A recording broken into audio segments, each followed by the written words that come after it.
So let's welcome Ed. Thank you for doing this, and we look forward to many years more. Thank you. Thank you. Thank you very much. Thank you, Barry. For a minute there, I thought I was going to say he knows a lot about the past and the future. I don't know anything about the future, but if I did, I'd be out buying lotto tickets right now, so never mind that. Well, we're very close. We're very, very, very close to what I've been telling you since day one that we've been in France, is the ultimate event in French history, which of course is the French Revolution, which is, some say, is still going on in France today. Just watch the news, okay? But before we get to that, you know, when history happens upon such important events as the French Revolution, it always starts with an important discussion of the causes. Causation is one of the most important things that we deal with in history. And the discussion usually, they talk about two kinds of causes. There are what we call background causes, or those causes that can go back hundreds of years. And then there are immediate causes, which is usually only a single thing. Background causes, there are several, three big ones we're going to talk about. But an immediate cause is usually just one event, and it's the event that actually sets the event in motion. It's like the spark that lights the fire, you might say, to use a time-worn simile, okay?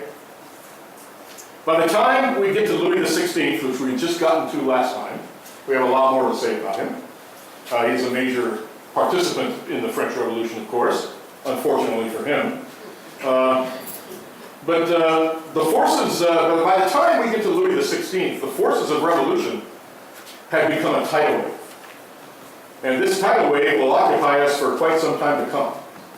We're not going to be taking care of the French Revolution in one or two class periods. We're going to be well into the spring, okay?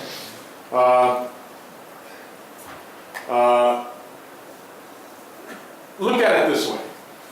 Look at it this way. We have just studied roughly 11 centuries of French history that primarily concerned itself with the establishment of a single French monarchy. Well, that's about to change. From 1789 to 1848, a mere 59 years, France will experience at least 4 different styles of monarchy, 2 republics, and 2 empires. Among these changes, we will encounter no fewer than 7, count them, 7 revolutions, including 2 major coups d'etat. Almost all of these were accompanied by a great deal of political violence, resulting in a great deal of death and destruction. So fasten your seatbelts. It's going to be a fast ride, and here's hoping we all survive the perilous days ahead. But before we launch into all of that, as I just said, this apocryphal event, let's talk about the 3 major background causes. The first of which is deeply rooted in the intellectual history of Europe. When I went to Cal State Fullerton, I, of course, majored in history. Didn't everybody? I took a course on, the title of the course, it was an interesting title. It was called The Idea of History. And I thought, well, what could that be about? And the professor came in the first day and said, ideas move history more than anything else. And that is because we are Homo sapiens. And Homo sapiens means thinking man. Although, as I always like to say, I've run into a few I wondered about. Be that as it may, ideas make us do things. They do. We don't realize how powerful ideas can be. And boy, there's probably no better example of all of this than the scientific revolution and the Enlightenment, which together give us the age of reason. One of the reasons why the revolution came when it did may have been that the ideological underpinnings of the revolution had not yet run its course through French society, or at least that part of French society who entertained discussions of political philosophy. And that part of society grew immensely in the latter half of the 18th century, thanks to who? Johann Gutenberg and his wonderful invention that is the #1 invention of all time, according to A&E and the History Channel, at least over the last 1,000 years, the printing press.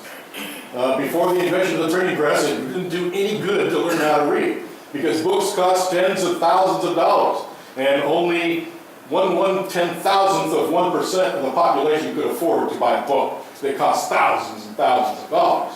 So who cared to learn how to read? And what do you read when you read?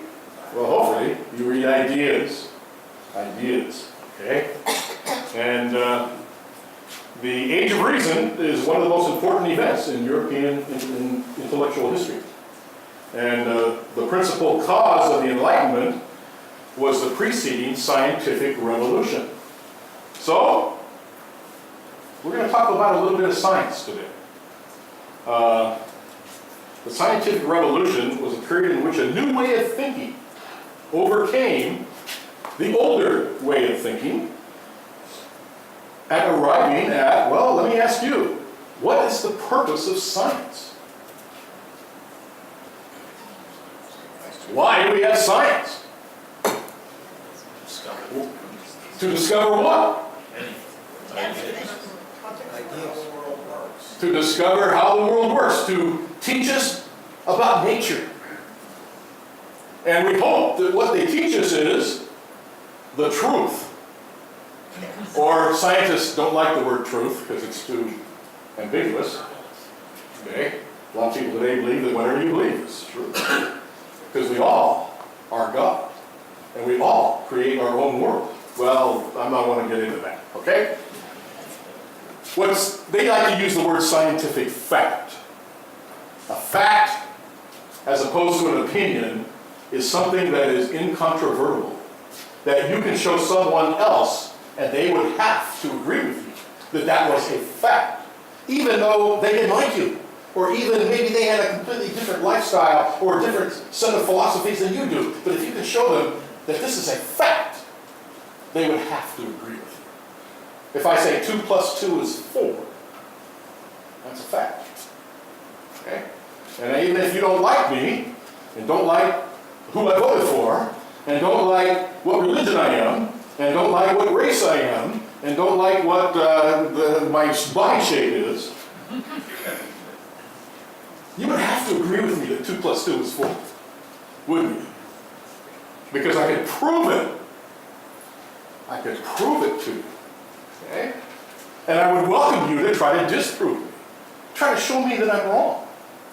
Now, if I said the study of math is a waste of time, see, that's not a fact, is it? It's an opinion. And if opinions are more important than facts, where are we? What was the new way of thinking? I told you that the scientific revolution was when a newer way of thinking took the place of the older way of thinking. Obviously because it was superior. So, before we get into the new way of thinking, you obviously have to know, logically, what was the old way of thinking? Good question. Very good question. The old way was popular during the ancient and medieval periods. Okay? Many of the thinkers of these periods relied on authority to prove things. Okay? So the basis of the old way was reliance on authority. An authority, by that I mean someone whose expertise and reputation was such they were either considered beyond reproach and therefore incapable of error, or you wouldn't, for some reason, I'll get into one in a minute, you wouldn't want to question them. Now remember at the beginning of this course Remember when I talked about something called animism? Just to briefly acquaint you, it's for the new people that are here. Animism was the worship of the spirits of nature.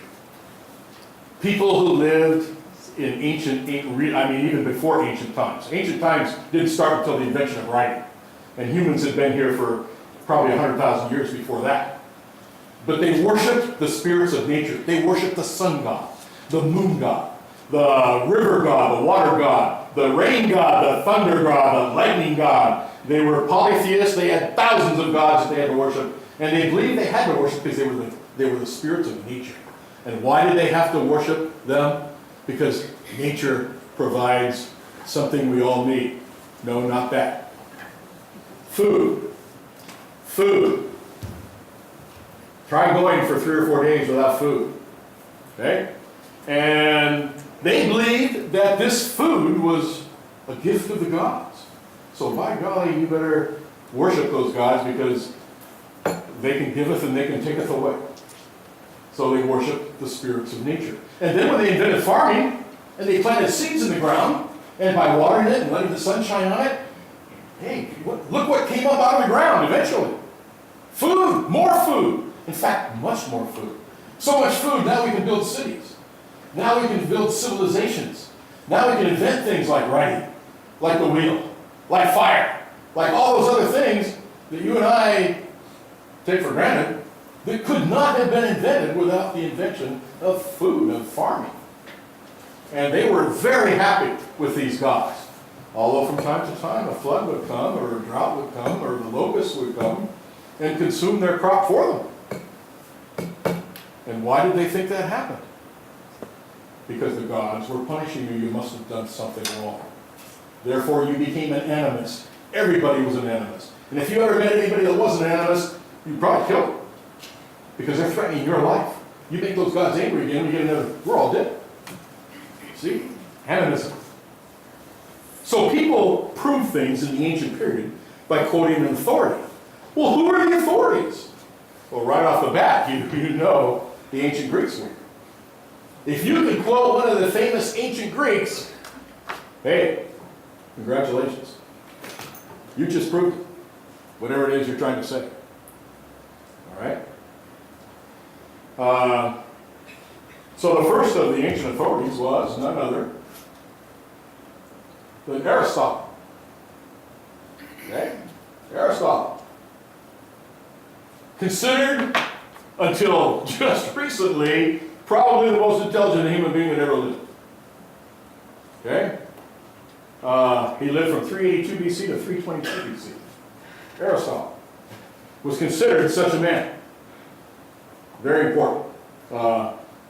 Turns out a lot of things he said turned out not to be true. I'll get to some of those in a minute. Another one that will figure in today's story was Ptolemy. The P is silent. And you say Ptolemy. People didn't have driver's license back in those days, so we weren't quite sure of his birth and death dates. Okay? We know he lived in the 2nd century AD. He lived in Egypt, in Alexandria. Okay? There used to be a great big library there. It's just the ruins of it there today. Okay? Once the Middle Ages came along, you remember the Middle Ages, don't you? And with the preponderance and influence of the Roman Catholic Church, the Bible was also recognized as an authority on all things. On all things. After all, what did people call the Bible? The Word of God. And if you believe God created the universe, which includes nature, don't you think God knows how things work? Okay? So certainly, if you could quote the Bible, that would be, you would be an authority. All right, so that, in a nutshell, is the old way of thinking. The old way of thinking. Obviously, there was a problem. There was a problem, otherwise we wouldn't have the new way, would we? I'd be all done, we'd all be leaving.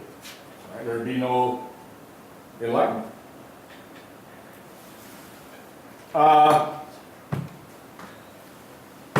Well, the problem's obvious, isn't it? I mean, it's a simple question. What if the authority is wrong?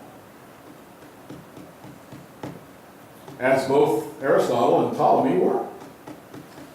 Okay? On more than one occasion. Proven to be wrong.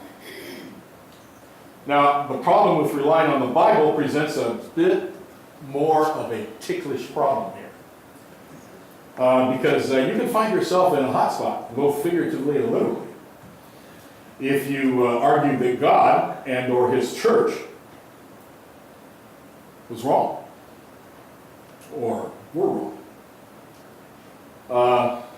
But what proved to be the case was that the church's, or anyone else's for that matter, interpretation of the Bible proved to be wrong. Unfortunately, from the late Middle Ages to the early modern period, well into the 18th century, disagreeing with the church proved to be a perilous undertaking indeed, as you will soon see. Interpretation, of course, the reason why am I throwing that word interpretation? Because what does interpretation mean? It means opinion. If I give you my interpretation of what something means, I'm giving you my opinion. You're free to form a different opinion as you wish. Okay? At least partially. That's all true. And we're interested here in proving fact. And science, if it's worth the name, if it's worthy of the name, science is also interested in proving fact. And ideally, that leaves no room, as I said, for opinion. So over the centuries, from the late Middle Ages on, the old way started to be replaced by a new way of thinking.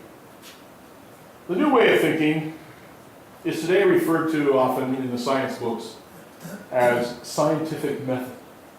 Ever heard of it? It's in chapter 2 in almost all of your science books that you ever took. And the teacher usually didn't skip that one because it's pretty important stuff here. Scientific method is defined as a logical, step-by-step procedure that can be used to gain knowledge and test ideas. And you know the 4 steps, don't you? There are 4 steps, you know what they all are. Hypothesis, experiment, observation, and conclusion. All right?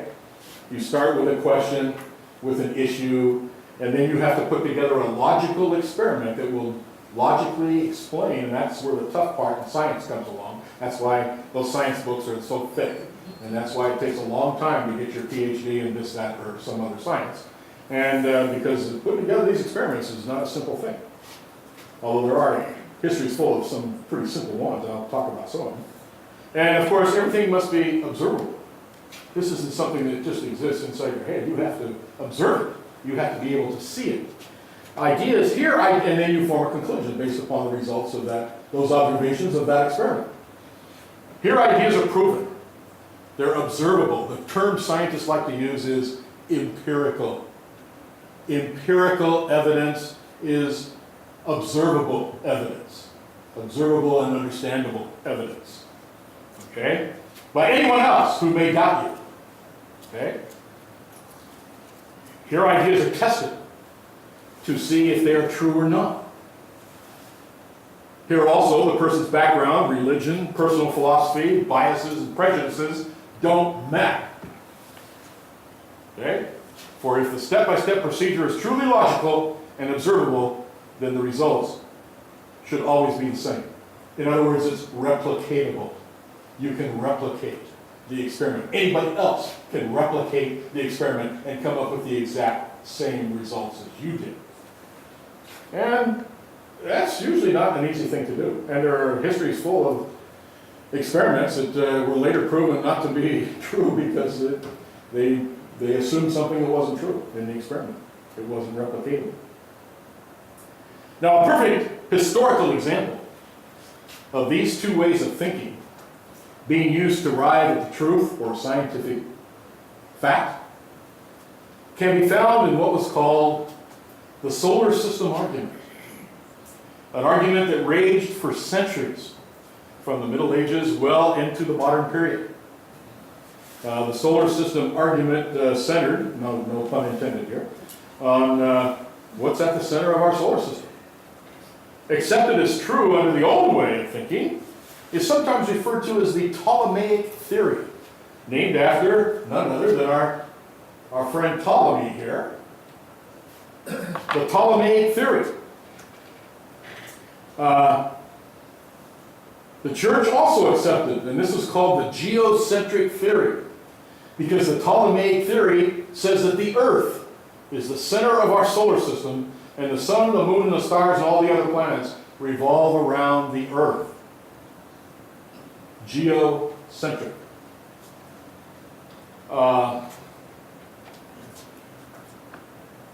Ptolemy actually gave us a drawing of this. There's Aristotle. I forgot to put Aristotle's face up there. Kind of blocked it a little bit there, sorry. And here's Ptolemy. And here's medieval artist rendering. Terra means earth. And then you have the sun and the stars and the planets and everything else. And then there's heaven up above with God and the saints. And somebody's blowing the winds here, you know, and so on and so forth. But the earth is in the middle. Okay? That's the geocentric theory. Why did the church accept the geocentric theory? First of all, because it seems the most logical explanation. And be careful when you say that, because sometimes things that are most logical turn out not to be so. This is because they reasoned that if God created man in his own image and likeness, it is only logical that he would have placed us at the center of his universe.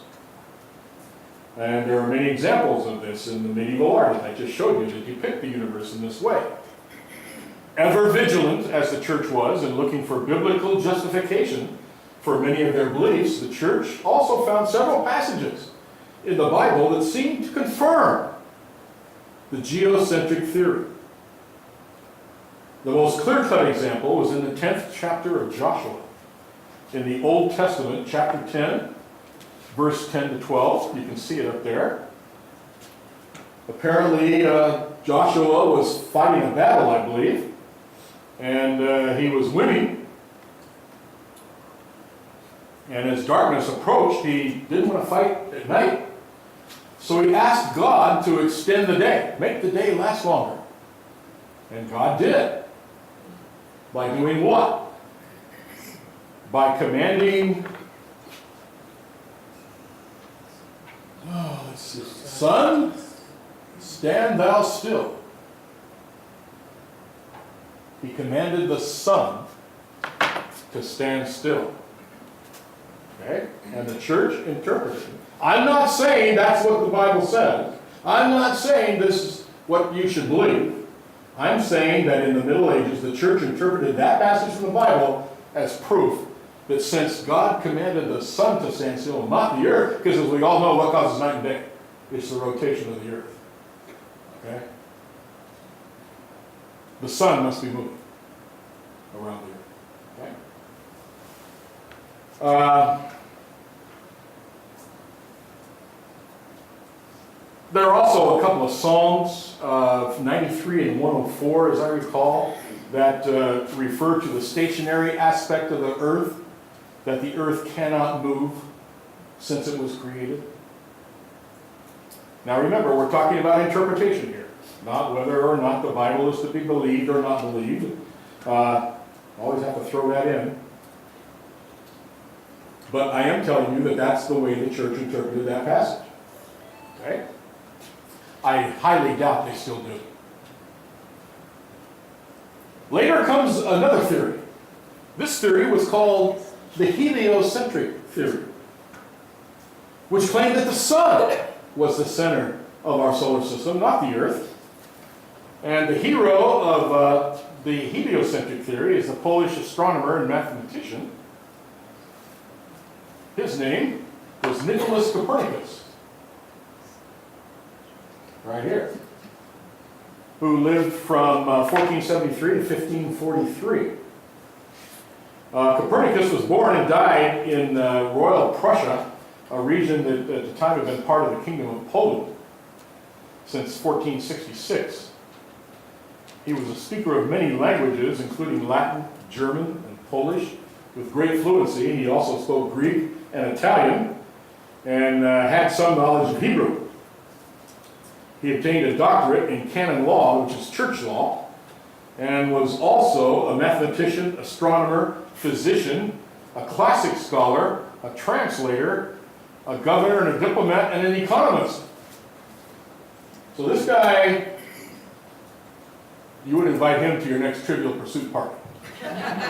He knew a lot of stuff. Okay? He was probably on Jeopardy. Probably on Jeopardy. Okay? Just before his death, he published a book, a very important book. Some say the second, we'll get to the first later, the second most important book ever to be published in the field of science. The title of his book was On the Revolutions of Heavenly Bodies. Okay? Now considered a major event in the history of science. The book used observations and mathematical principles to conclude that the sun was at the center of our solar system and all the planets, including the Earth, revolve around it. In fact, here's a page from his book. And it has the sun in the middle, Sol, and all the other known planets at the time. They didn't know about all of them at the time. They're all revolving around the sun here in the middle. Okay? Now, actually, he planned on this book's publication to take place 5 years after his death. Why? 5 years after his death? Why would he do that? Because he knew it would be controversial. And he knew that the church was very powerful, especially in Poland. Still is today. Just ask Mikhail Gorbachev how powerful the church is in Poland. Okay? And Joseph Stalin, you can ask him too. He feared that he would be accused of, back in those days, when you held an opinion different than the church, they called it heresy. And you would be guilty of the sin of heresy. You would be a heretic. And the church had an interesting way of dealing with heretics back in those days. They didn't just slap you on the wrist. After given many chances to recount what you believed or what you said or what you wrote, they would pound a metal stake in the ground, tie you to it, pile up a bunch of dry firewood underneath you, and light it on fire, and watch over the next 8, 10, 15 hours while you burn to death. Starting with the bottoms of your feet, then your toenails, then your toes, then your ankle, then your tibia and fibula, while all the time you're screaming in agony. As we've all burned ourselves, we know what it feels like.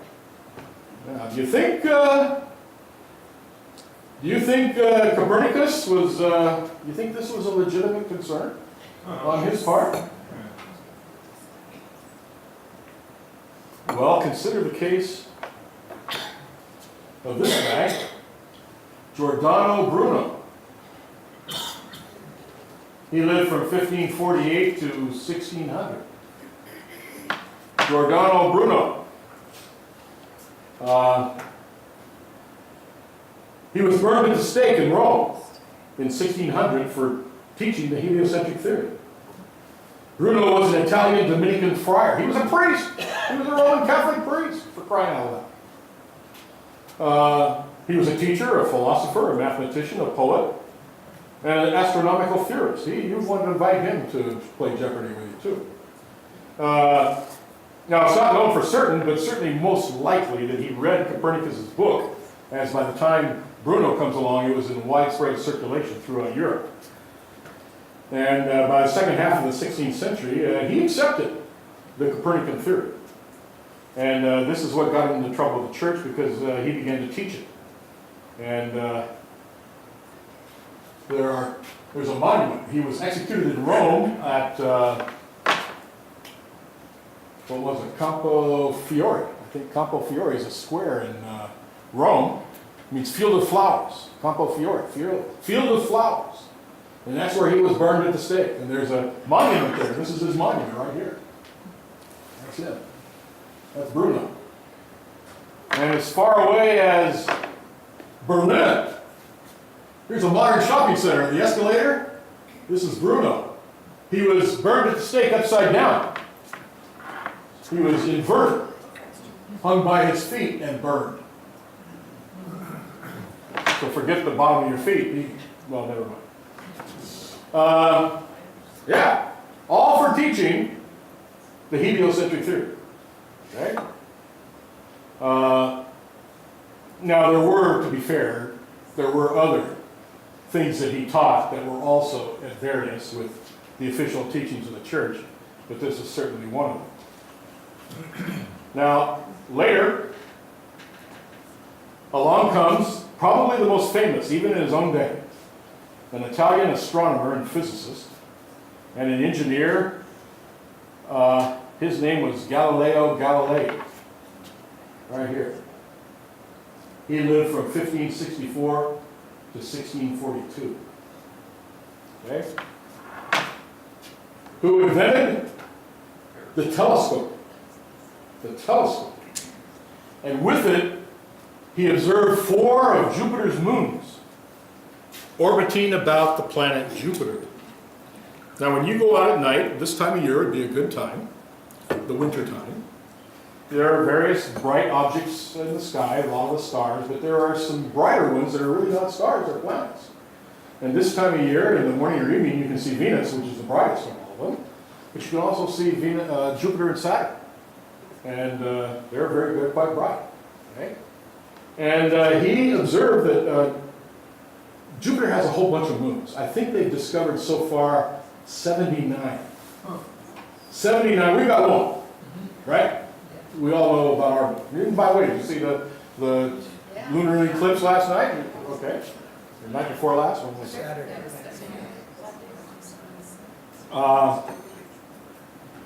So since the geocentric theory said that all heavenly bodies circle the Earth, here's Galileo looking through his telescope up at Jupiter, and he's seeing those moons. They don't go this fast, but he can see the moons orbiting Jupiter. So he's saying, not everything, because those moons are clearly not orbiting the Earth. They're orbiting Jupiter, the largest planet of our solar system. Okay? So Galileo quickly deduced that perhaps Copernicus is onto something, and the heliocentric theory is true. So what does he do? He publishes a book. He puts it in writing. Don't ever put it in writing, you know? Anyway, he later, in 1632, he published a book in which the book actually was quite innocuous. There are only 3 characters in the book. Don't buy it. Don't read it. It's very boring. It's 3 people holding a conversation. They're talking. And what are they talking about? They're talking about the solar system. And one person asks the question, what is the center of our solar system? One person says the Earth is, and the other person says the Sun is. And they begin to argue, present their evidence in this book. But the guy who believed in the Earth-centered solar system, his name was Simplicio, which means simpleton, which means stupid. And the church read his book, and they said, nice try, Galileo. And by the way, it didn't happen just like that. I mean, decades went by. Because Galileo was so famous, you know? And, but when a different pope comes along who was a little more particular about things, Galileo was arrested. And he was tried and convicted of heresy. And they were looking about for some dry firewood and pounding a stake in the ground. And they came to Galileo and said, you know, Galileo, we really don't want to do this because you're a famous guy, and it would be bad PR for the church, as if bad PR ever bothered the church. Well, it would be bad PR if we did this to you, but we will. But we're going to give you one last chance to take back what you said. You need to sign a statement in which you apologize and you admit you're wrong. And if you do, we will reverse your punishment from death to life imprisonment. You will be held under house arrest for the rest of your life. And Galileo said, you got a deal.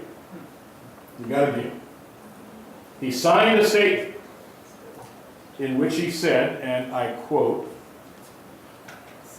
it reads in part, but because this is Galileo speaking, I have been enjoined by this holy office altogether to abandon the false opinion which maintains that the Son is the center and immovable and forbidden to hold, defend, or teach the said false doctrine by any manner. They use long sentences back in those days. I am willing to remove from the minds of your eminences and every Catholic Christian this vehement suspicion rightly entertained toward me. Therefore, with a sincere heart and unfeigned faith, I abjure, curse, and detest the said errors and heresies, and generally every other error and sect contrary to said holy church. And I swear that I will nevermore in the future say or assert anything, verbally or in writing, which may give rise to a similar suspicion of me. And he signed it. And he did. He lived the rest of his life under house arrest.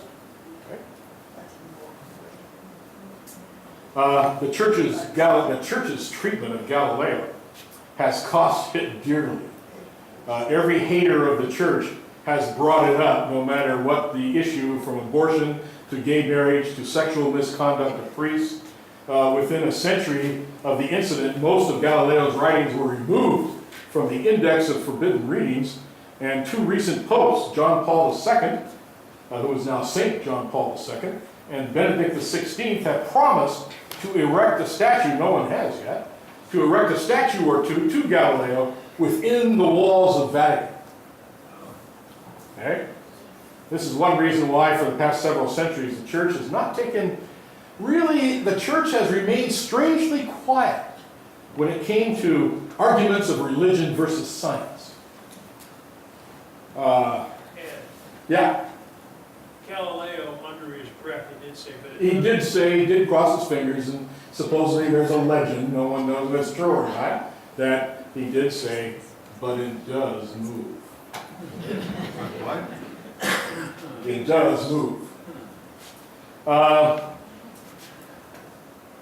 When Darwin, for example, when Darwin came out with his theory of evolution, and a lot of Christian churches took strong position. Remember the Scopes monkey trial? Which, by the way, was a fraud. It was a show. Anyway, the Roman Catholic Church never came out against evolution. They never got involved in the argument as to whether or not we evolved from simpler forms of life. Never did.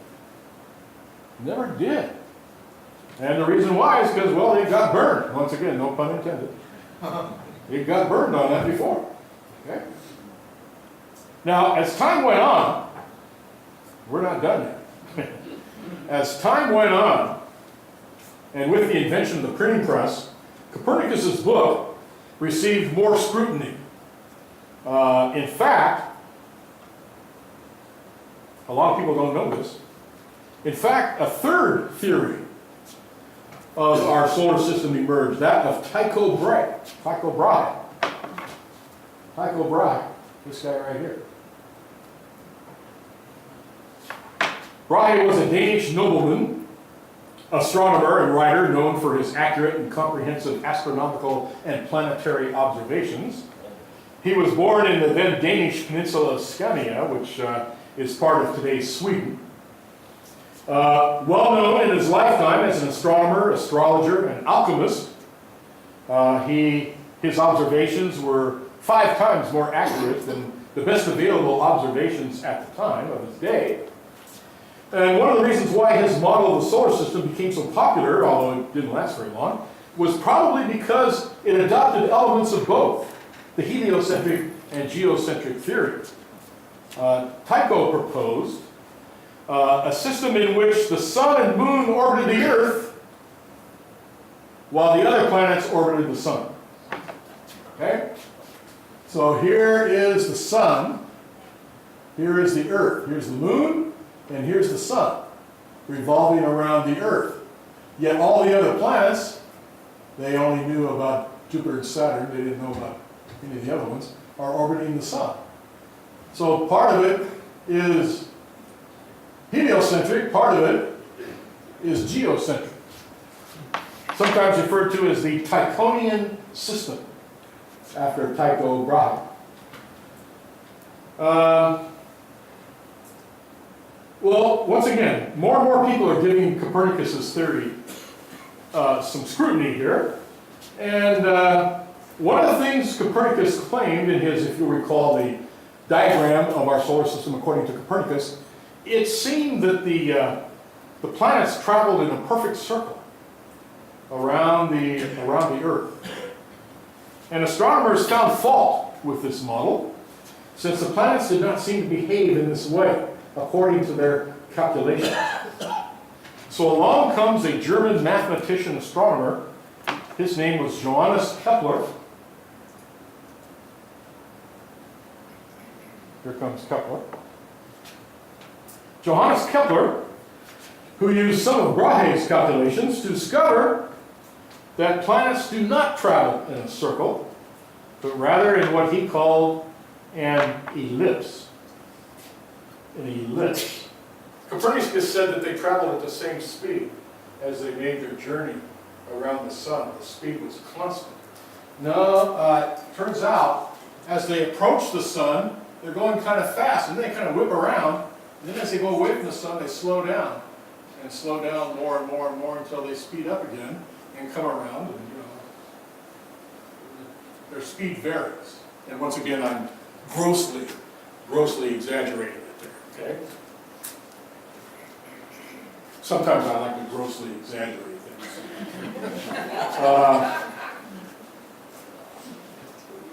Just ask my wife. Anyway, but then more questions came along as, once again, people scrutinized all of this. And people began to wonder, why do the planets do that? I mean, when the planet is going away from the sun,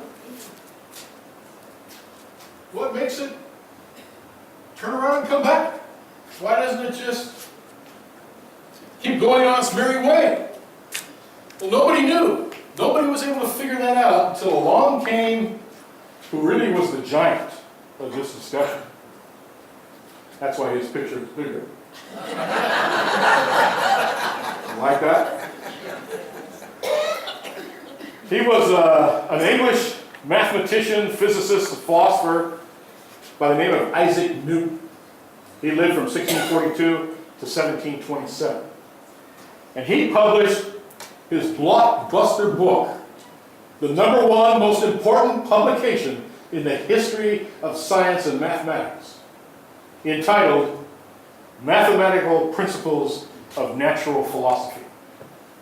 Or sometimes shortened, since it was written in Latin, the key word was principles, which is principio, so it's sometimes called the Principia.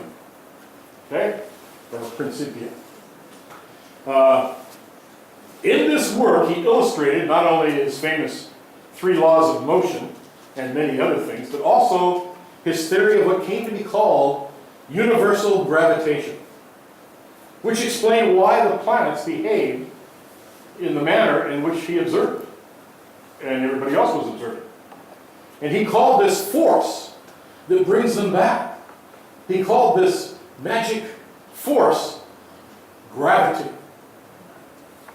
And he defined it as a force that attracts all objects in the universe with mass or energy toward each other. And he also reduced it, being a mathematician, and mathematicians are only happy if they can reduce it to a formula. He reduced it to a simple formula. Can all of you see this? Gravity equals the mass of one object times the mass of the second object, so we get the m sub 1 and m sub 2, divided by the distance squared between them. And you know, when you have a mathematical formula, as we all learned back in the, I can't remember what grade I learned it in because I've since forgotten it, but this means that the force of gravity is stronger. It's a, what do you call it? Direct proportion. It's in direct proportion to the mass of the two objects that are being attracted toward each other. But when you divide it, that means it's an indirect. It gets stronger and stronger, but it gets weaker and weaker as this number increases. As this number increases, it gets stronger. As this number, it's like the law of supply and demand. And the price goes up or down inversely to demand or price, right? So, okay? He reduces it to a simple mathematical formula. A mathematical formula, well, it is simple. If I can understand it, believe me, it's simple. As I always say, history teachers and English teachers are three good examples of people that don't know much about math. Okay? Well, how come when the astronauts landed on the moon, there's 12 lucky people who got to land on the moon, and they were carrying a backpack that contained an air conditioning system, contained their oxygen, contained their water, contained all sorts of things, communications equipment. On Earth, that pack weighed 300 pounds. But yeah, you look up on the moon, they're hopping around, you know, like, why? Because they were on the moon. The moon is only 1/6 the mass of the Earth. And therefore, a 180-pound man only weighed 30 pounds. And that 300-pound backpack only weighed 50 pounds. So they were only carrying 80 pounds total, including their body. They could probably high jump 10, 15, 20 feet. You probably wouldn't want to do that because you'd still come crashing down at the bottom. Hurt yourself. Okay? Yeah. There's only 1/6 the gravity, so that's why I tell my doctor when he tells me to lose weight. I tell him, hey, I'm not overweight. I'm on the wrong planet. Yeah. Yeah. And by the way, back to Jupiter. If NASA comes and knocks on your door and offers to hire you because they're looking for volunteers on an exploration, we're going to land people on Jupiter. Don't do it. It's a suicide mission. Jupiter's mass is 300 times the mass of Earth. First of all, it's a gaseous planet. We're not sure there's a rocky surface at all anyway.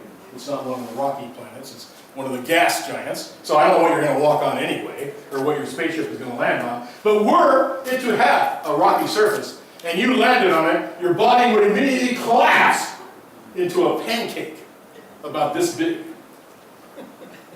You would instantly die. Okay? A bloody pancake. Can you carry something 300 pounds on your back? That's what would happen. Don't do it. Don't do it. Okay? Yeah. One fact, Isaac Newton's book was the last famous scientific book written in Latin. Oh, was it? Okay, yeah. Yeah, because the vernacular started to become used at the time. That's right, yeah. Good point. Last major book to be produced in Latin. Okay? And Newton also is one of the inventors. There were two of them. And amazingly, in the history of math, there are two two people came up with the same idea without conferring with each other. They invented calculus. Any of you ever take calculus before? I'm sorry for you. Anyway.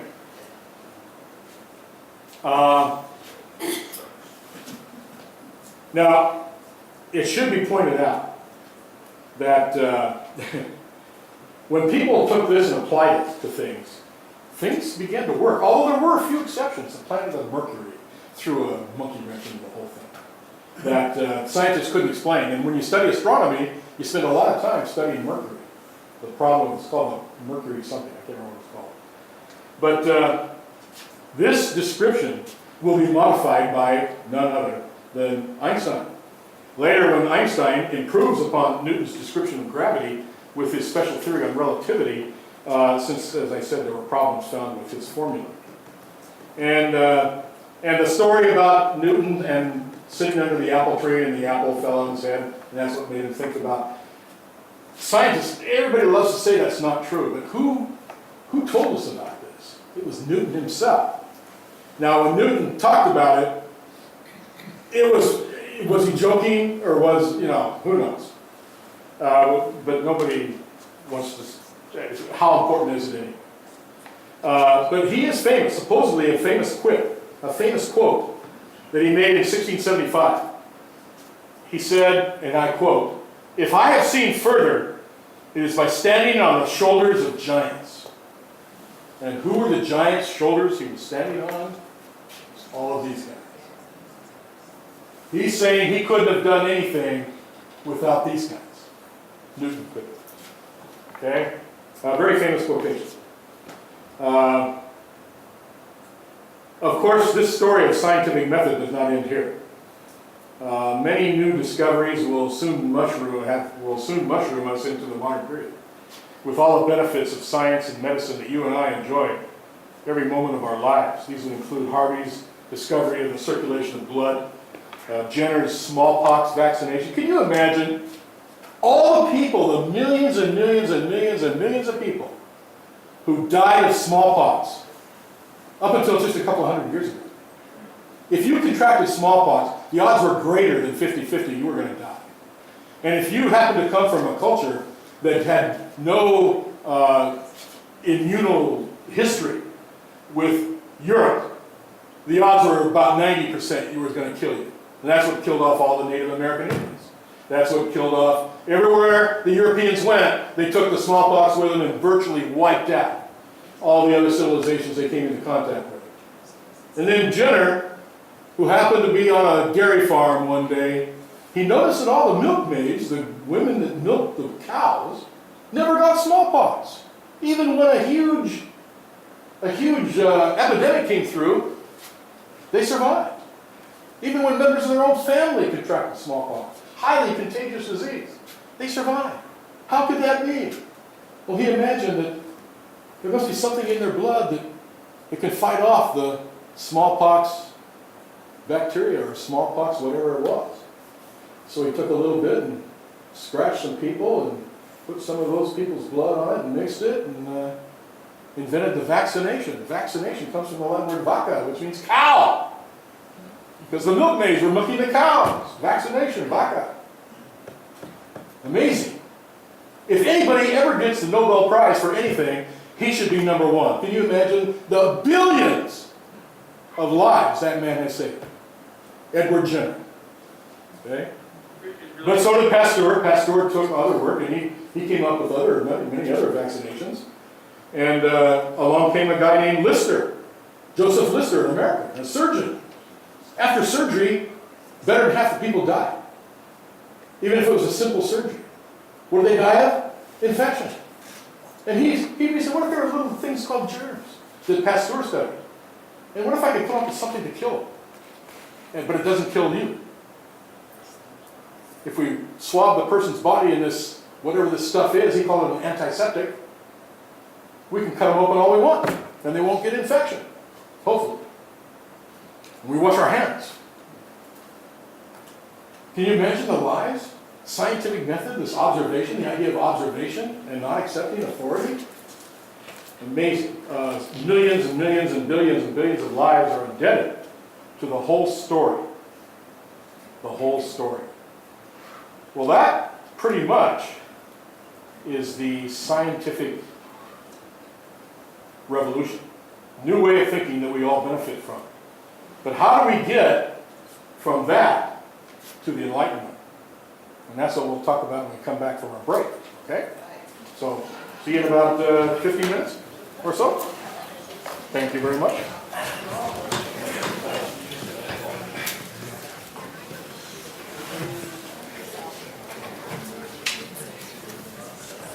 Lights, camera, action. Okay, so, and by the way, well, I'll get to that. What's the connection then between the scientific revolution and the Enlightenment? The scientific revolution obviously is about science and a new way of thinking in science. Well, what the Enlightenment is about a new way of thinking in government. So what's the connection between what we just talked about and government? How did new ideas in science lead to new ideas in government? And that's what we're going to talk about now. As it turns out, Newton's simple little formula over there, that the force of gravity is a direct proportion to the masses of the two objects attracted to each other, and indirectly proportional to the distance between them, that's pretty simple. And as it turns out, that such a simple formula could explain our universe, which had puzzled the scholars for centuries and millennia, really shook people up. Thinkers and philosophers in many other areas too. Areas that did not concern math or science at all. These thinkers began to think, if the behavior of our universe, something heretofore thought to be completely incomprehensible, can be explained by such a simple formula that somebody just sat around and figured out, what about human behavior?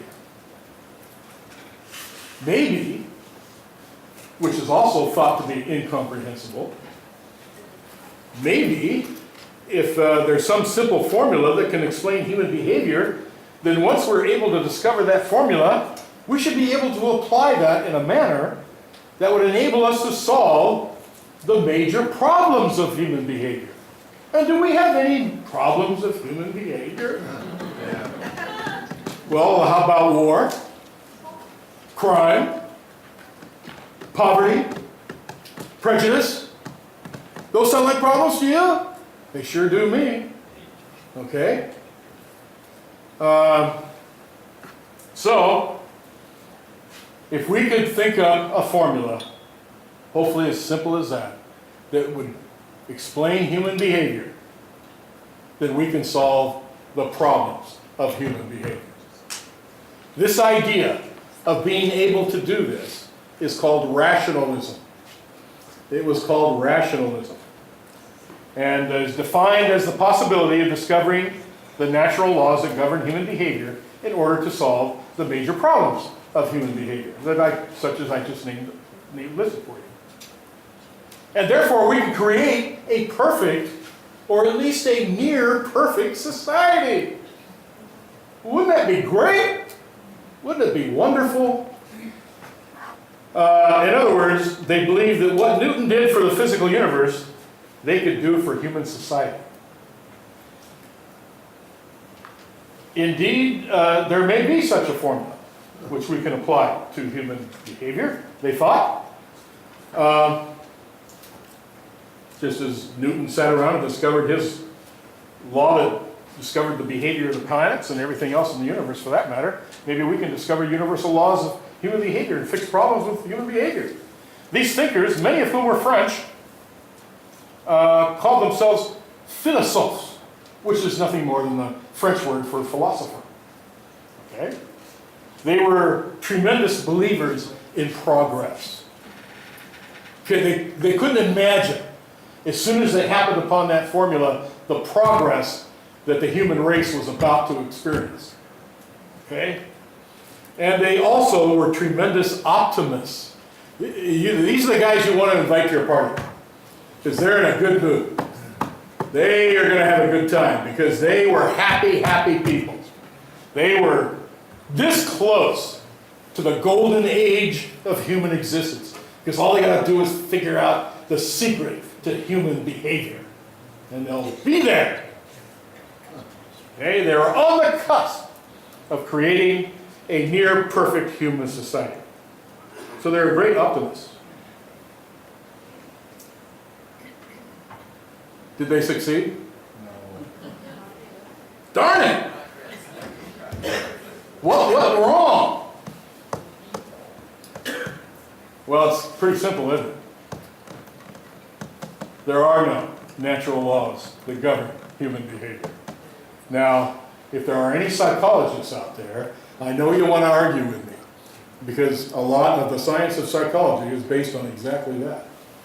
But you'll just have to argue with me later, okay? I suppose you could have guessed they were doomed to fail from the beginning. It all depends on your own. I suppose whether or not you believe they were doomed from the beginning would probably say more about you and me than them. Because is such a thing possible? Does anybody really think a perfect society is possible? I mean, I don't. I'll be honest with you. Fair warning, I don't believe that. Okay? Human nature is what it is what it is. Unless you somehow are able, and people have tried this, unless you're somehow able to take all those who disagree with you and execute them, then you might succeed. But your group that's eternally happy is going to get smaller and smaller and smaller because somebody's going to disagree with you. Just wait. Just wait. Okay? Anyway, more on that later. More on that later. But, what's the Enlightenment? I still haven't answered that, have I? In one of history's strange twists in intellectual thought, these philosophers decided to do something else. Instead of going home dejected, because after a while, they started to realize there are no natural laws that govern human behavior. Sorry. Okay? Yeah, I used to use the example, what if I were a basketball coach? And I want to discover the natural law of shooting free throws. Because anybody that knows anything at all about basketball will tell you that all games, 99.9% of all games, are won and lost at the free throw line. You don't believe me? Follow the UCLA Bruins this year. Okay? They can't shoot a free throw to save their souls. And they're losing. Okay? Anyway, I digress. Is there a universal law of shooting free throws? If I could teach my players the universal law of shooting free throws, we'll sink every single free throw and win every game.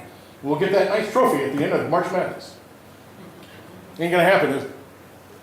There are too many variables. There are too many. What if it's, well, you've been running up and down that court trying to guard a guy that's a foot taller than you are, and now you got to come up and you're panting, you can't see, sweat is pouring down into your eyes, and you're trying to shoot as opposed to the first free throw in the game when you're not even stressed yet. It's the first 10 seconds in the game.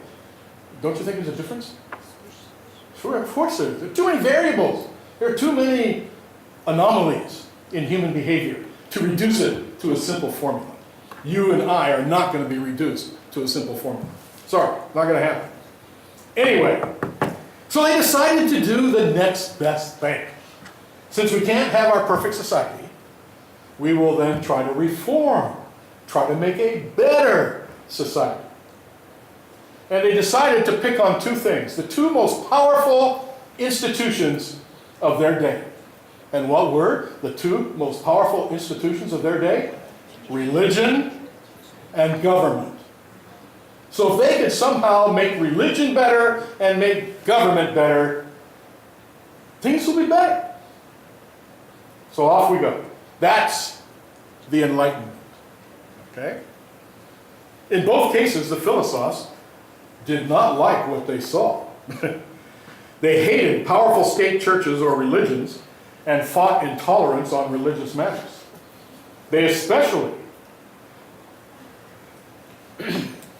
saw the Roman Catholic Church as the epitome of all that was wrong with organized religion, and they didn't think much of established Protestant state churches either.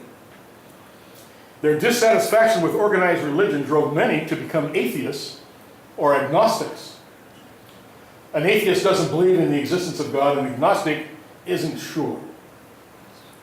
Maybe there's a God, maybe there isn't, but I don't know. I don't have enough evidence to form a correct opinion. That would be an agnostic. And the old joke about the agnostic's prayer. When the agnostics say their prayers at the end of the day, they say, "Dear God, if there is a God, save my soul if I have a soul, from the gates of hell if there is a hell." Amen. Okay, that's the agnostic's prayer. Okay? So it drove them to invent a new religion. The new religion they invented was called deism.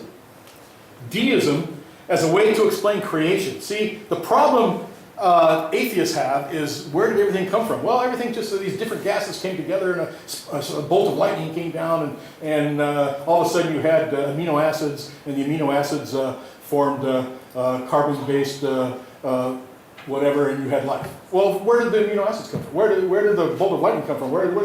And always a problem for atheists is, where did the original whatever was here first come? That's always a problem for them to answer. Some just don't even try.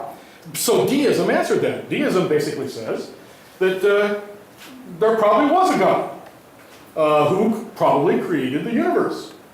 And but after he created the universe, he departed. He either went to sleep, or he died, or he decided to go off and start another universe someplace else, or whatever. They always use the clockmaker analogy. God is like a clockmaker. He builds a clock. He puts all the springs and all the escapements in the hands and the face, and he winds it all up, and then sets it down and walks away. And the clock just keeps on ticking. And that's the universe. It just keeps on ticking. Okay?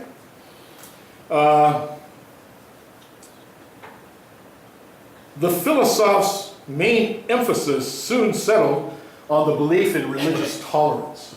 They couldn't do anything about dissolving the Catholic Church or other state religions.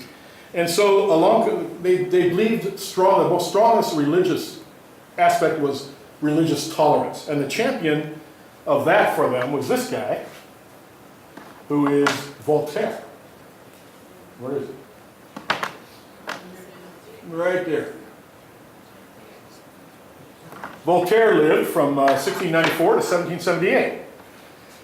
He's the one credited with the famous quote, "I disagree entirely with what you say, but will defend to the death your right to say it," summarizing the whole spirit of tolerance of those different than you are. Voltaire is the nom de plume of Francois-Marie Arouet, was his real name. An outspoken writer, historian, and philosopher famous for his wit, his criticism of Christianity, especially the Roman Catholic Church, and his advocacy of freedom of religion, freedom of speech, and the separation of church and state. In fact, he was so outspoken that he spent close to a year in prison, locked up by the king, at the Bastille, by the way. He became the champion of the religious toleration movement by inserting himself into the famous Jean Calas case in 1762. Calas was a Protestant textile merchant in the city of Toulouse, accused of murdering his son because he was about to convert to Roman Catholicism. News of the accusation brought on a wave of anti-Huguenot, anti-Protestant prejudice, reminding everyone of the French wars of religion that we covered several times ago. Despite Jean Calas's claim that the death was a suicide, and the corroborating testimony of Calas's governess, who happened to, by the way, be a Roman Catholic, the court in Toulouse held that Jean Calas had murdered his son, and Calas was tortured after being judged and found guilty. His arms and legs were stretched until they were pulled out of their sockets. 30 pints of water were poured down his throat. He was tied to a cross in the cathedral square in Toulouse, where each of his limbs were broken twice by an iron bar. Yet with all this torture, he continued to declare his innocence. On March 9th, 1762, the Parliament of Toulouse, Parliament was like the courts, that's what they were called in France, of Toulouse, sentenced Jean Calas to death on the wheel. On March 10th, at the age of 64, he died by being broken on the wheel. This is Voltaire, by the way. Sorry, should have brought earlier. And here's John Callis being broken on the wheel. Here he is right here. Okay? What I'm about to say is not pleasant. Okay? Execution by being broken on the wheel was another one of those horrific methods of capital punishment emerging from the medieval period, and that ultimately led to either more merciful techniques or the abolition of capital punishment altogether, as well as our Eighth Amendment, which bars cruel and unusual punishment. In this case, the unfortunate subject was bound to the wheel with his limbs stretched between the spokes, allowing a hammer or a bar to be used to break the bones. And since you're breaking the bones, it's easy to take the arm or the leg and just thread them through the spoke, right? Whereupon, he was either beaten to death or left for the birds and other animals to come and feed upon it until he finally expired, sometimes days later. In fact, it is believed that this is where the French expression coup de grâce comes from. Coup de grâce literally translates into blows of mercy, which means putting somebody out of their mercy. And if you're from the firing squad, and the firing squad hit you in the heart, but you're not dead yet, they come out and put a bullet in your head. The French call that the coup de grâce. The coup de grâce, the blow of mercy. Okay?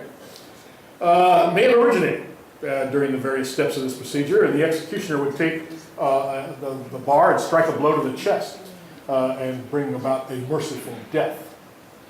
Voltaire took an interest in the case, since it appeared to him that Callis was nothing more than a victim of an anti-Protestant hysteria, which he probably was, leading to his conviction, which he determined to get overturned.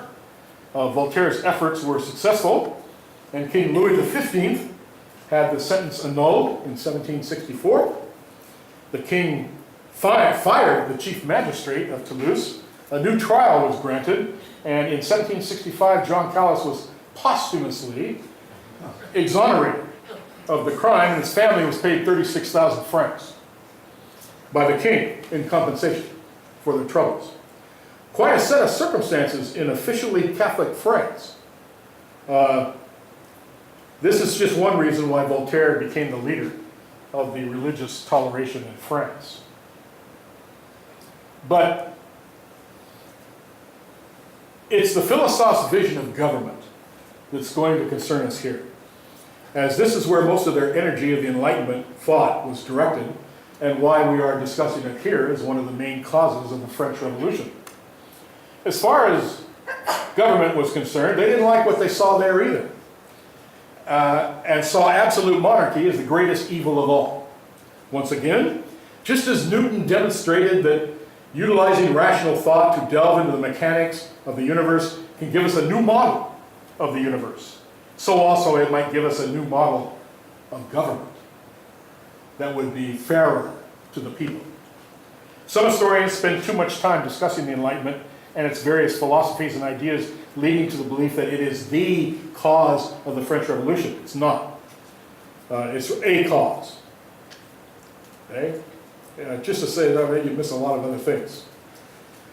Perhaps the first example in this philosophical dissection of government can be found in Thomas Hobbes. Thomas Hobbes. Right here. Right there. Thomas Hobbes, who lived from 1588 to 1679. Hobbes wrote the Leviathan,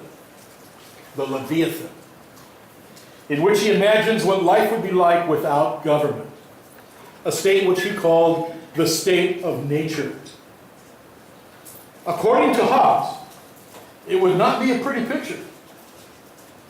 In this state, people would be free to give in to their innate evilness and believe that they have a right to anything and everything they encounter, leading to what he called, and I quote, a war of all against all, unquote, or what we would call anarchy. Life, he famously concluded, and this is probably the most famous quote of all the philosophers, life would be nasty, brutish, and short. Unquote. Thus giving us probably, I most often quote in political theory. So to protect us from this catastrophe, we establish societies, which all include a sovereign authority that we call government, in return for protection. So in a sense, government is the necessary evil. It is the Leviathan. It is the monster that governs our lives. Because if we don't have this, life will be nasty, brutish, and short. Okay? We must create for our own good because of our own innate evilness. Hobbes believed that in order to perform its function, the sovereign must control all aspects of life. Well, a little later comes probably the most influential writer of the time. In fact, he is sometimes called the father of liberalism. He was a physician by trade and dabbed in political philosophy. He is the Englishman John Locke. John Locke. Okay? In his book, The Two Treatises of Government, published anonymously in 1689, Locke modifies the social contract theory. Hobbes' idea about we have a deal with government to protect us, but we give up rights to this government in return for that protection. That was called the social contract. Okay? Well, Locke comes along and he modifies slightly or adds to the social contract theory. In this, and by the way, he never refers to Hobbes by name or in any of his works, meaning we are inferring that his ideas are in reality. Most historians think they're, but he doesn't give Hobbes credit for anything. Okay? Locke believes human nature is also characterized by reason and tolerance. But like Hobbes, he believed that human nature allows people to be selfish, and therefore in our natural state we have the right to defend what he called our life, liberty, and property, or possessions. But this was not enough. So Hobbes, like Hobbes, I should say, Locke says the establishment of government as part of our social contract is to resolve conflicts in a civil way. Because in our interaction with other human beings, if you put two or more people in one place at one time, you're going to have an argument. It's just a matter of time. Read Lord of the Flies. Okay? Those boys that thought they were going to create the perfect society, weren't they? Better than those adults could. What happened? They ended up killing each other. Okay? Well, anyway. So, we need government to help us solve conflicts. The resolving of conflicts is government's greatest deal for us. Okay? He also believed that revolution is not only permissible, but a responsibility if government does not fulfill its responsibility of providing protection. These ideas would come to have a profound influence on the Declaration of Independence. We do know, and the Constitution of the United States, we do know, for example, that Thomas Jefferson not only read, but greatly admired John Locke. He later wrote that he was one of the three greatest men that ever lived. The other two, by the way, being Francis Bacon and Isaac Newton. Another famous philosopher of the Enlightenment was the Frenchman. Another Frenchman by the name of Denis, or Denis you would say, Diderot. He's at the end here. To keep you on your toes, I didn't put these all in order. Okay? Denis Diderot, who lived from 1713 to 1784, his main contribution was far more practical than the others, I think. He produced the world's first usable encyclopedia, based on earlier English and German attempts to summarize all the old and new knowledge of the time. As Diderot himself said, comprehensive knowledge will give the power to change men's common way of thinking, unquote. That's a quote from Diderot. The work combines scholarship with information on trades. Diderot emphasized the abundance of knowledge within each subject area much more than the earlier attempts did. Perhaps the most popular philosophical contribution to the Enlightenment was from another Frenchman. This is the Baron de Montesquieu, right here. Baron de Montesquieu,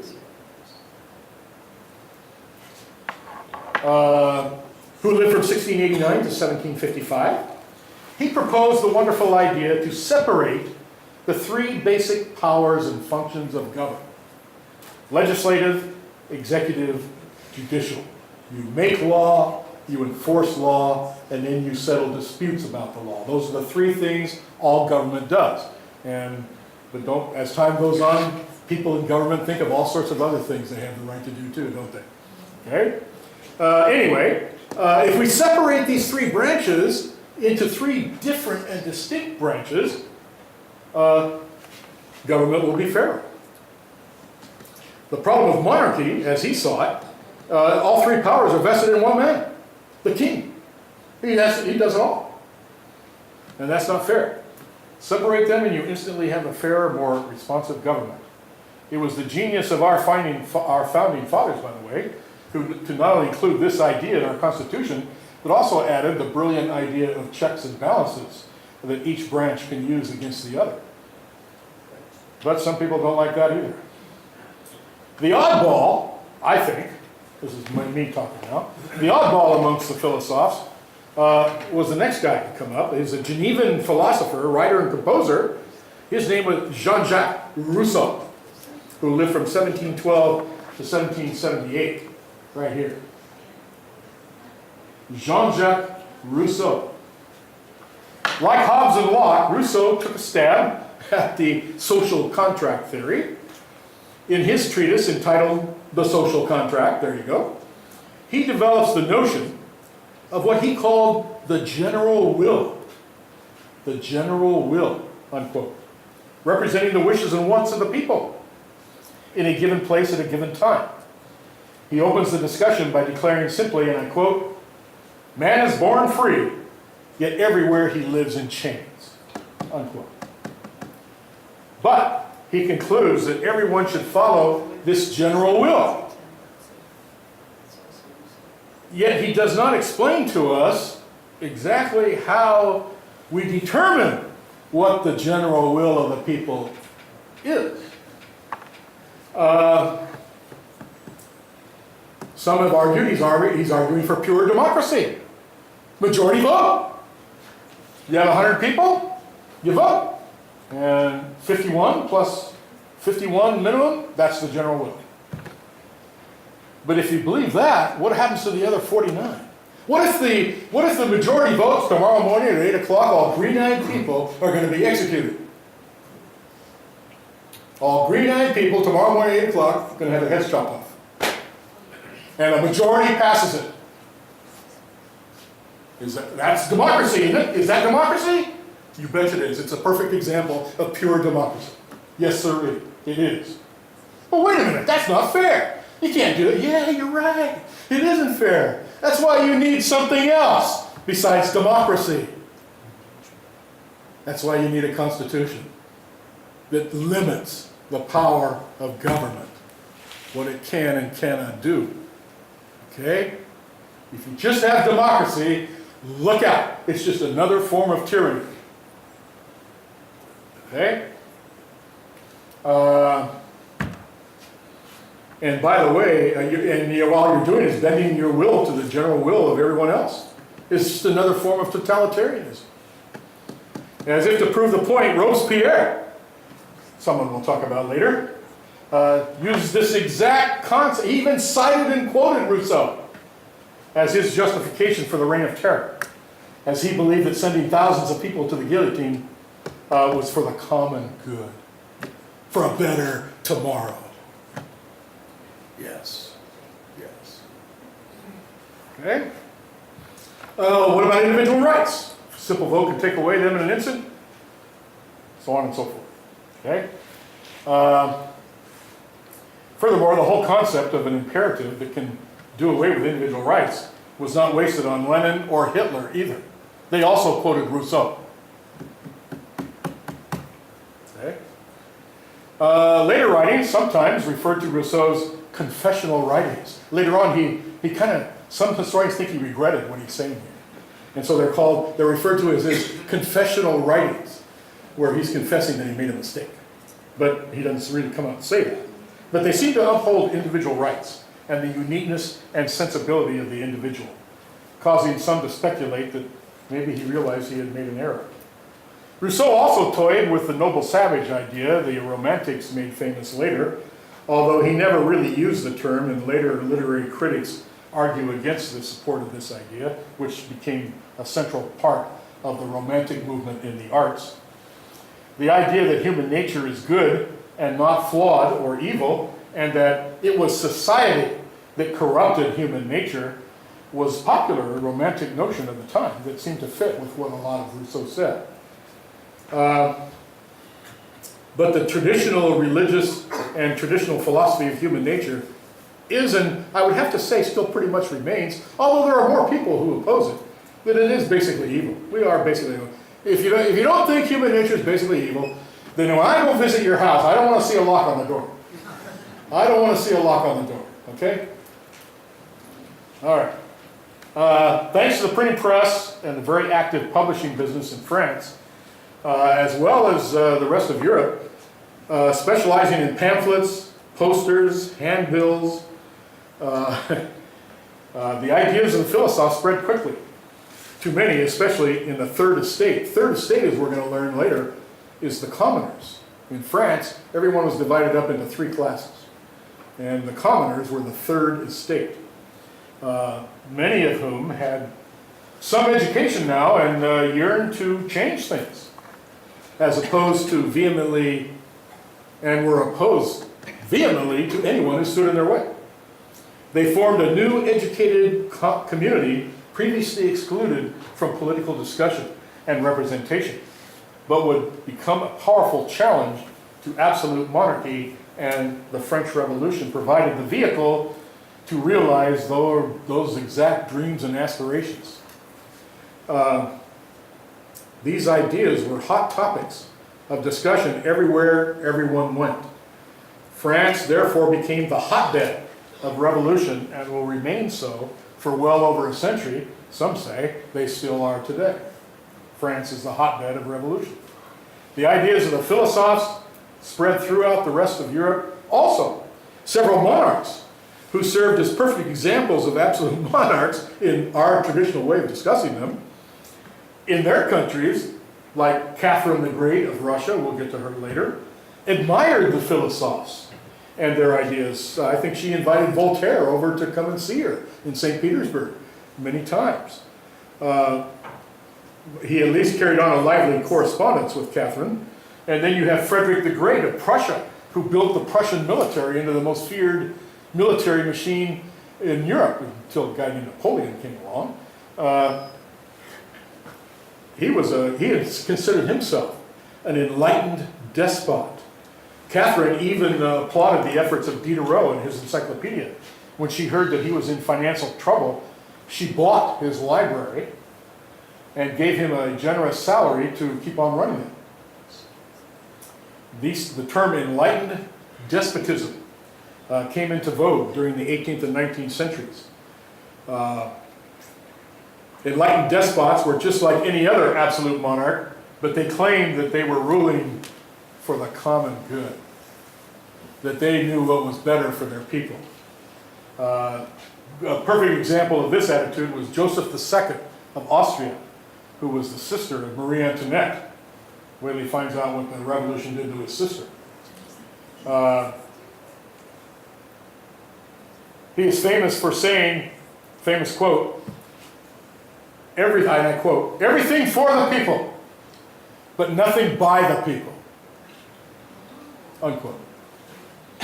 I wonder if Lincoln had his quote in mind as he composed the Gettysburg Address, which of course concluded with "that government of the people, for the people, and by the people shall not perish from the earth."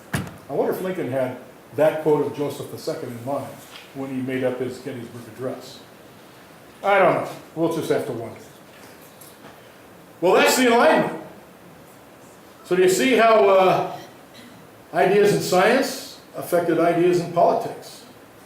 And we should take special note of this because our nation was founded by philosophers who admired a lot of the people that were up there. And many of their aspects of, that's why I mentioned, they're very influential in putting together of our founding documents. Okay? So let's move on to some of the other, we've got a couple of short ones here. Let's move on to some of the other causes of the French Revolution, since that's what we're talking about, background causes. This one won't take so long. The other one is the French social structure. Now, you know what we're talking about? Whenever you read any history book or sociology book, you often come across social structures. So what are you going to talk about when you talk about social structures? You're going to talk about the classes of people. Humans, from the beginning of time, have formed classes of people. Even Karl Marx agreed with that statement. He wanted to do away with them all, but he agreed with the original statement in the first place. In the Roman times, it was the plebeians and the patricians. And in most traditional societies, by the way, were two-class societies. You had the rich and the poor, the haves and the have-nots, the powerful and the powerless. Okay? Or as Marx called it, the bourgeoisie and the proletariat, the factory owners and the factory workers. Okay? It was modern society as a result of the Industrial Revolution that added a third middle class. And it's the great middle class that created American society. We are all in the middle class, aren't we? Unless you're living in a mansion and you're waiting for your chauffeur to come and pick you up after class in your Rolls Royce or your whatever. We're all members of the middle class. The middle class, there's an upper middle class and a middle class and a lower middle class, but it's the middle class that changes society. But back in those days, there were only two classes. And that was pretty much the way it is here, although the French referred to their traditional social structure as the old regime. And it was made up of three parts, but it was really a two-class society. In 1789, by the time we get to the year 1789, the situation in France was ripe for something to just make the people angry enough to take matters into their own hands and resort to violence. And this brings us to another background cause of the French Revolution. The old regime, as it was called, was virtually unchanged for centuries and always a source of social ferment, in other words, revolution. In France, there were 3 estates. And here's a political cartoon. And by the way, political cartoons came along during the French Revolution. The French Revolution gave rise to political cartoons. Because once they released the press, you got all these ideas. Here's the poor peasant, the third estate, the poor peasant, who's bearing on his back the first 2 estates, who are somewhat overweight because they eat better. Okay? While the animals eat the food that the poor peasant is trying to grow, the birds eat the seeds and the rabbits eat the cabbages. You had the clergy was the first estate, and the nobility is the second estate. See the silk stockings he wears here? The clergy and the nobility are the first and second estate, and here's the third estate. Now, let's talk numbers. Let's talk numbers. The first estate, the clergy, made up 5/100ths of 1% of the population. Even calling it a class is somewhat of a misnomer. The second estate, the nobility, 1.3% of the total population of France in 1789 were members of the nobility. 1.3%. And the third estate was everybody else. 98.5%. Okay? And here's the thing. Who paid the taxes? The clergy isn't going to. You can't tax the church. The nobility isn't going to pay taxes. So even though the first and second estate owned 95% of the wealth in France, they paid no taxation. They were excused by royal decree from paying taxes. And the third estate, the people who could least afford it, there were members of the third estate who were wealthy. If you were a lawyer, a doctor, you didn't have noble blood flowing through your veins, so you must be a member of the third estate. You were a commoner. You probably had money. If you were an entrepreneur, you started a diamond import business or what have you, you could have money. There were members of the third estate that were quite wealthy. But how do you think they felt? Paying all of the taxes. Think how angry people are today when they find out that the richest 1% only pays whatever you think is right, whatever you think is the correct number of taxes. Think how angry people are about that. How do you think they felt? The rich people paid nothing except the rich people in the third estate. Well, that's why that social structure and the attitude toward taxation is another major background cause of the French Revolution. The third background cause, and we don't have time to get into this one, was the king himself, Louis XVI. It couldn't have been a worse time for this guy to come along, because he didn't have what it takes to do anything about it. And that's why we're going to be talking about the French Revolution starting next time. Okay? So bring your flak jackets and your helmets and be ready. Okay? See you next time, February 5th. Thank you.